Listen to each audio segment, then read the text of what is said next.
Let X be the total number of students, which is what I'm trying to figure out. Now, what's the total number of pencils? We got N boxes, each containing 12 pencils. So 12N is total pencils.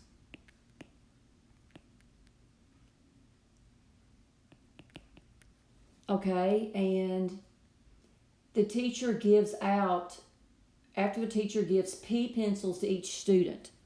So X times P is the number given out. So let's add up. Let's find an equation to represent how many pencils do I have. Well, I know I have a total of 12N, so I want something to equal 12N.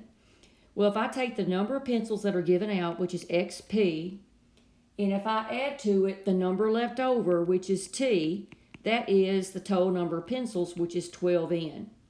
And I'm trying to find X. Let's solve this equation for X. So I'm going to subtract T from both sides. And now divide both sides by P, and you get 12N minus T over P. And that's the first answer.